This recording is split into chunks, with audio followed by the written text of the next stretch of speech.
Hello there, amazing viewers and subscribers, and welcome to Paul Who, the channel where you're going to see me obsessed over my favourite TV show. Now, this video has been requested to me by Scott if I could do my video on my 10 favourite Fourth Doctor stories, as it is, of course, the 91st birthday to Tom Baker, the iconic actor who plays the Fourth Doctor. Now, as you all know, Tom Baker is, of course, my favourite incarnation of the Doctor. Each one of these stories I just absolutely love, and I digest every single one of these stories. Every single one is brilliant and fantastic. So, I was going to include Big Finish in this list, but I can't really include Big Finish because it is my 10 favourite Tom Baker stories. If I was going to add Big Finish into it, it would definitely be my top 20 Doctor Who stories. And I didn't really want to be here for basically over an hour long talking about my favourite incarnation of the Doctor. So are you sitting comfortably? Good. And I will tell you my 10 favourite Tom Baker stories as the Doctor. And before I start, I want you to make sure you're sitting there with your nice lovely packets of jelly babies. I just love the Fourth Doctor. Would you like a jelly baby? Can I? So here are my 10 favourite stories of the Tom Baker era, aka the Fourth Doctor era. Number 10. In 10th place, I had to put Logopolis. Now, Logopolis, some people put this a bit higher in this because it is Tom's last story. I have to put it in number 10 because I do enjoy other stories over this one, and I'm sorry to say that. But Logopolis, it is very atmospheric. It is the beginning of the end of the Fourth Doctor, or as we should say, it is the end, and the moment has been prepared for. Now, this is an iconic story. So the Doctor in this story witnesses the devastation of Logopolis in the hands of the Master, when the Master's there trying to basically use the Logopolians' power for block transfer. And then, of course, during this story, we do see the Master materialise inside a police box. He knows what the Doctor is trying to do to fix the chameleon circuit, so the Doctor can try and hide away from the Master, as the Doctor's plan is. So he goes onto Earth to try and get a normal police box, but the Master has already materialised into it, and the Master's killed Tegan's Auntie Vanessa, and he kills a policeman. I absolutely love Anthony Ainley's Master. And Tom Baker and Anthony Ainley's, they both really get on with each other. They get really great, because I'd like the way they play the Doctor and the Master's done so well, because Anthony Ainley, the way he goes, "Well, Doctor, we shall work together for the moment." And I really do like the handshake. And then, of course, when the Doctor goes, "Are you totally mad? Back, Doctor, I will kill you if you interfere with the block transfer." I just absolutely love that scene. And when you got Tom hanging, and you've got all the villains like Davros, you've got a Dalek, you've got Cyberman, you've got the Black Guardian, a Zygon, and Santarum. I love the Black Guardian's line, "Doctor, you shall die for this." I love Tom Baker's final line, because it is a perfect regeneration line. "It is the end, but the moment has been prepared for." I just love that line. It's absolutely an iconic story. My 9th favourite story for Tom Baker has got to go to season 13. It is Terror of the Zygons. Terror of the Zygons, it wasn't really one of my favourites growing up, but over the last couple of years, because I have revisited this one quite a lot, and as I rewatched season 13, as you all know, season 13 has become my favourite season of Doctor Who. And I just absolutely love Terror of the Zygons. Again, it's just a very great story. Fantastic film and location work. I really love the Zygons. Make one move and the Doctor dies. I just absolutely love that. How the Doctor basically tricks Sarah Jane from running out of breath. Where he goes, "Look into my eyes, Sarah." Oh, like that. I just love how he screams, so that basically Sergeant Benton finds him in the air chamber abduction. I just love this story. Now, the Doctor and the Brigadier is absolutely brilliant, because this is the last time we see Nicholas Courtney as the Brigadier, and you do see Tom kind of thinking he wants to step away from the Pertwee era, because basically UNIT was a big part of the Brigadier. So after season 13, UNIT are more left to the sideline until basically season 26, but mainly season 20 for the Brigadier to return. I just absolutely love this story. The Zygons are a fantastic design. Broton is definitely my favourite Zygon leader, and I actually quite enjoy it. So yeah, in 9th place, we have Terror of the Zygons. In 8th place, we have the brain of Morbius. Yes, a Frankenstein Doctor Who monster. I absolutely flipping love it. So we have a mad scientist with a Time Lord brain of Morbius, who is basically who was basically on the run from the Time Lords for all his crimes, and he was basically put to death on Calm. But somehow his brain survives, and this mad scientist is going around chopping bits of people's bodies that crash land on Calm to try and build a new body for Morbius. Until basically the times materialise in the interference of the Time Lords, because they don't want Morbius to return. And of course the Doctor does nearly die in this story, but he is brought back to life by the Elixir of Life. I just absolutely love this story because it is a fantastic, horrifying moment where you got Sarah Jane kind of blind because of the Sisterhood of Khan's ring. And when she does get her eyesight and she sees this headless body just kind of come out and she goes, oh, I just absolutely love this story. It is brilliant as well. Brain of Morbius is definitely a fantastic story to watch at Halloween. Like every Halloween, you should watch it. It's just a fantastic, atmospheric story. Absolutely perfect. Number 7. So in 7th place, I had to put another great story from season 13. It has got to go to The Seeds of Doom. Now, The Seeds of Doom, it is another iconic story from season 13. Now, I absolutely love the Krynoids, because the Krynoids are an absolutely iconic design, and I genuinely just absolutely love their design. Killer seeds, like killer plants, that can literally manifest itself and basically eat people alive and basically make it become a Krynoid. Basically, not just any people, they can do it to any form of life on the earth. And I just absolutely love the fact how you kind of got this mad scientist, I will control the Krynoids. You know, and he's there going, oh, I want this, I want that, I have a big collection of flowers, so an alien plant will not harm anybody. Of course it does, and the Doctor does interfere. And I love how the Doctor basically breaks Scobie's neck like that, and then of course somehow Scobie does come back to life at some point. I think he literally just knocks him out, a bit like the third Doctor does with the Fusion Aikido, instead of breaking his full-on neck. But yeah, I absolutely love this story. It's absolutely brilliant. In 6th place, it is season 12 time, and the story in 6th place is of course The Ark in Space.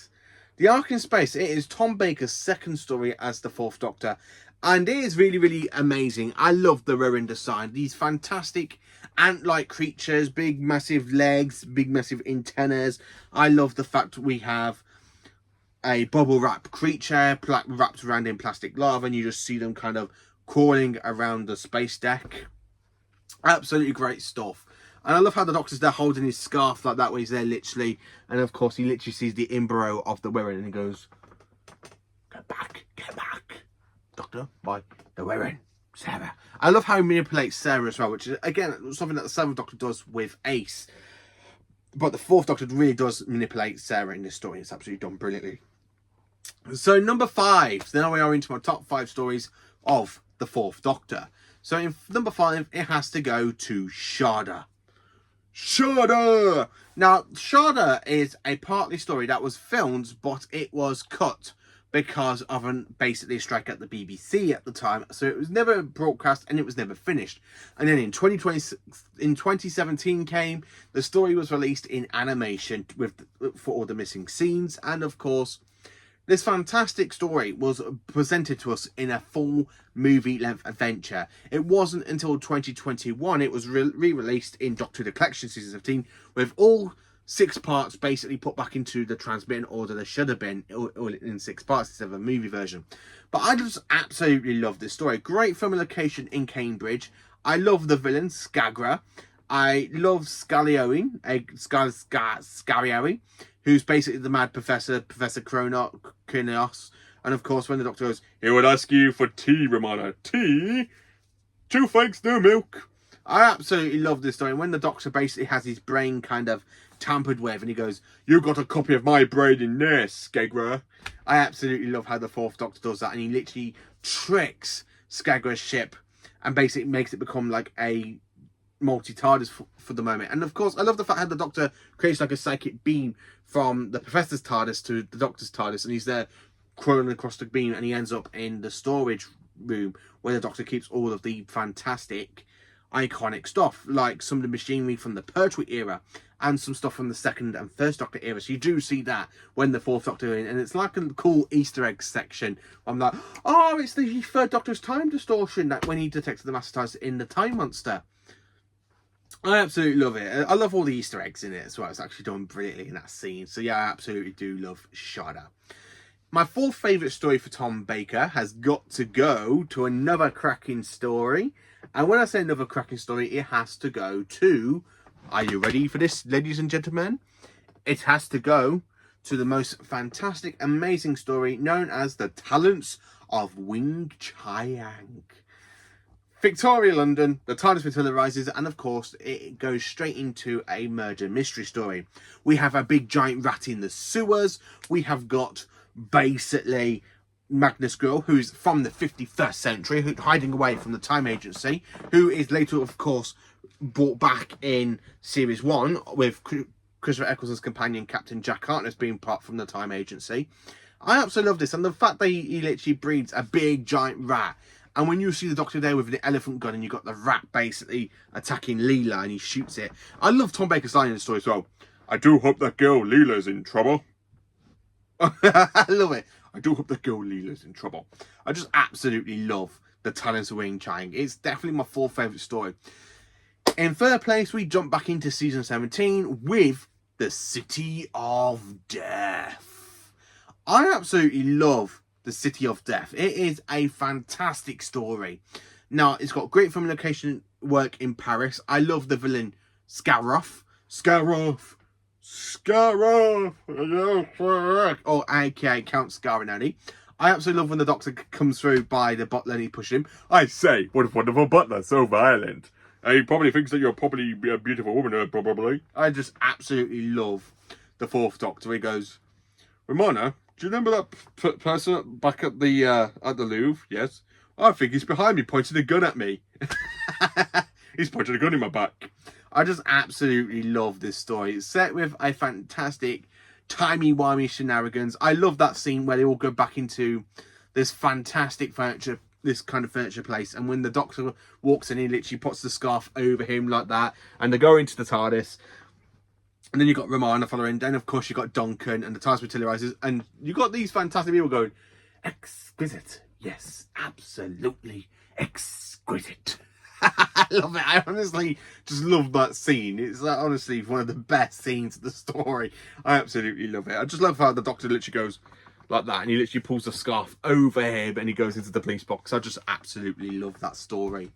So my second favourite story has got to go to Genesis of the Daleks.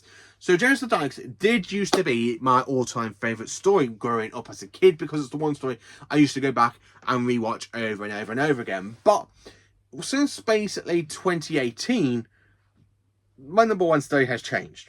But Genesis of the Daleks has always remained as basically my second favourite. Normally it was always a tie between City of Death and Genesis of the Daleks, but one story has really moved up on it, and you will see which one is my number one now. Genesis of the Daleks, I just love the setting. The Time Lords basically send the Doctor there to stop the Daleks from ever being created or try and interfere in their creation and try and make them less mannequin, like mass, because you know what the Daleks like, they go around exterminating the universe. The Doctor does fail in his mission, but he does delay them by several thousand years. And basically by Russell T Davies, this is the first act of the Time War. I just love Tom Baker's speech. Do I have the right to touch these two wires together and the Daleks are finished? I just absolutely love that line. I love that cliffhanger to part 5, where he comes out and he's been attacked by a Dalek mutant and he's just there going, ah. I just absolutely love the story. I love the mutants. I love the fact we have the Kalas and the Fowls, and we are in the middle of the war, and you do see Davros for the first time. Now, exterminate. Excellent. The weapon is absolutely superb. I just absolutely love this story. It is just magnificent. Absolutely fantastic. Sorry. Oh, long day. Then, of course, my number one, my all-time favourite story has got to go to the Pyramids of Mars. Yes, Pyramids of Mars is my number one. Now, Pyramids of Mars, I absolutely love it because, one, Gabriel Wolf is fantastic in the role of Sutekh. I absolutely love Sutekh. Sutekh is supreme. Now, I actually love the fact how RTD did bring back Gabriel Wolf, who is 91, and does the voice of Sutek. I love how they do that, but I don't like the design of Sutek and what they did with him in Shutagatwa's first season. But this story, it's absolutely brilliant. I love the robot mummies. I love the setting. Marcus Garman's brother, Lawrence, basically gets killed by his brother. Lawrence! Lawrence! Where is the other Scarman? I love that fantastic Egyptian person who's there singing, and he goes, I am the true servant of Sutek. And I love how basically you got the fantastic Lawrence coming out, and he goes, is this the face of Sutek? Master, spare me. Spare me. I am the true servant of Sutek. He needs no other. I absolutely love that, and I do love the story as well. And I love how it basically is set in 1911, just before Unit HQ gets built up, which is kind of a good mystery, because basically, as you all know from Unit HQ, it was built on a land where a building was basically destroyed somehow. And to find out the Doctor was basically the cause of that, it's very, very timey-wimey in one way, and it's absolutely done in another great way as well. I just absolutely love it. So that is basically my 10 favourite stories of Tom Baker. What are your 10 favourite stories of the 4th Doctor? Let me know in the comments. Please do like, subscribe and share. And join me for more awesome Doctor Who content. And of course, always remember to have a jelly baby or a sardine sandwich.